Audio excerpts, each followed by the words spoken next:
బండి సంజయ్ గారిని మేము BRS party పక్షాన సూటిగా ఒకటి అడుగుతున్నాం.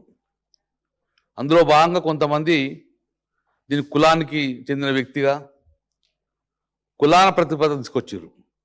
సో మేము కూడా క్లియర్గా చెప్తున్నాం, ఇది కులాలకు సంబంధించిన ఇష్యూ కాదు, ఇది law and order issue.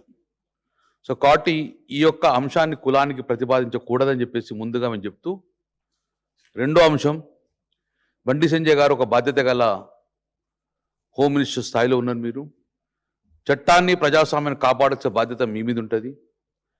So ఈ కేసుకు పూర్తిగా సహకరించి నిన్న మీరు ఇచ్చిన స్టేట్మెంట్ కరీంనగర్లో నా కొడుకైనా పర్లేదు ఎవరైనా కానీ తప్పు చేసి శిక్షిస్తున్నారు, దాన్ని సాగసిస్తూ ఇప్పటికైనా చట్టానికి మీరు సహకరించమని కోరుతూ నిన్న కూడా ఒక వ్యాఖ్యలు చేశారు.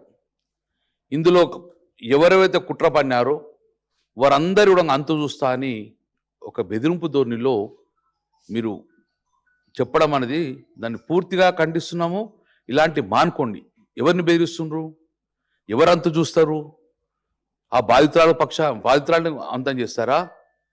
లేకుంటే ఎవరు మాట్లాడిన రాష్ట్రంలో ఎవరు మాట్లాడినా కూడా అంతం చేసే దిశగా ఈ మాటలు ఒక హోమ్ మినిస్టర్ స్థాయిలో ఇది మీకు మంచిది కాదు. కాబట్టి దీన్ని పూర్తిగా సంపూర్ణంగా మేము ఖండిస్తూ ఇప్పటికైనా మీరు నేను చట్టానికి సహకరిస్తా అని చెప్పారు, చట్టానికి సహకరించండి.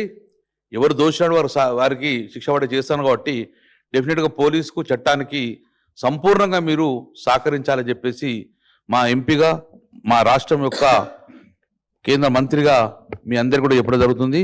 ఇప్పటికైనా బీజేపీ పార్టీ పక్షాన కానీ ఇంకెవరైనా కానీ ఇది ఏదో పార్టీలకు సంబంధించిన అంశమని బీఆర్ఎస్ పార్టీ ఒకటే మమ్మల్ని ఇబ్బంది పెడుతున్న దోషి కాదు, ఇది ప్రజా సమస్య.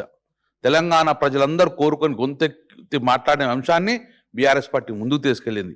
ఏ పార్టీ తీసుకెళ్తుందా ఎవరు మాట్లాడతాం ఇట్లే కాదు, కానీ తెలంగాణ రాష్ట్రం తీసుకొచ్చిన పార్టీగా తెలంగాణ ప్రజల బాగోగాలు, తెలంగాణ రాష్ట్ర ప్రజలకు ఏదైనా ఇబ్బంది అయితే ముందుండేది బీఆర్ఎస్ పార్టీ. కాబట్టి ఇది డెఫినెట్గా ప్రజా సమస్య, రాష్ట్ర ప్రజల సమస్య, రాష్ట్ర ప్రజల భద్రత ఇష్యూ కాబట్టి నేను డెఫినెట్గా ముందుకెళ్తాం. కాబట్టి ఇప్పటికైనా రేపు కోర్టు పరిధిలో ఉన్న అంశం కాబట్టి ఇప్పటికైనా చట్టానికి సహకరించే విధంగా బండి సంజయ్ చేయాలని చెప్పేసి మేము కోరుతున్నాం, డిమాండ్ చేస్తున్నాం బీఆర్ఎస్ పార్టీ పక్షాన.